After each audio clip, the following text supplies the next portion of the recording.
जो हमारी परवरिश हुई है, और खसूसन तौर पर अगर भारतीय जनता पार्टी को आप देखेंगे, हम एक बड़ी अनुशासित पार्टी से बिलोंग करते हैं और डे वन से हम एक कंस्ट्रक्टिव अपोजिशन का रोल अदा कर रहे हैं। लेकिन जिस तरह से ट्रेजरी बेंचेस जो है वो बिहेव करता है, और खसूसन तौर पर आपने देखा होगा कि honourable minister including deputy chief minister, और मुझे लगता है कि जैसे कहते हैं कि खरबूजे को खरबूजा देख के रंग पकड़ता है, मैं हॉनरेबल चीफ मिनिस्टर और लीडर ऑफ द हाउस से ये अपेक्षा नहीं करता था कि वो इस किस्म के शब्द इस्तेमाल करेंगे जो किसी भी पार्लियामेंट्री प्रोसीडिंग में नजर नहीं आते हैं। बिकॉज वो चीफ मिनिस्टर तो हैं, उसके साथ लीडर ऑफ द हाउस भी हैं, और उनकी जिम्मेदारी है कि हाउस को इन ऑर्डर रखना। तो मुझे लगता है हमने यही बात कही है, हमने कोई कंडीशन ले डाउन नहीं की। हमने ये बात कही है कि चीफ मिनिस्टर साहब हाउस में आके हम ये बात उनके विवेक पे छोड़ते हैं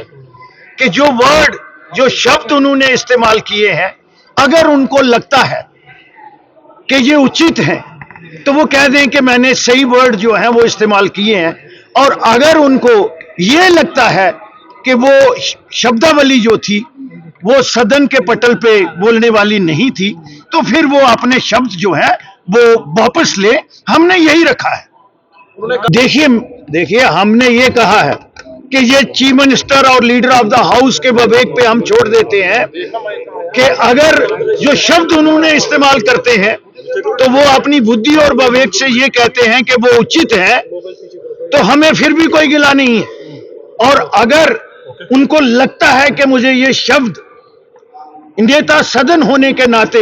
इस्तेमाल नहीं करने चाहिए थे, तो वो अपने शब्द जो है खुद ब खुद हाउस की प्रोसीडिंग से वापस ले। नहीं, हम वेट नहीं कर रहे थे, उनको आना चाहिए था। ये जो इशू है और इस किस्म के वर्ड उन्होंने इस्तेमाल किए हैं, और मैंने कहा ना कि खरबूजे को देख के खरबूजा रंग पकड़ रहा है। आपने देखा कभी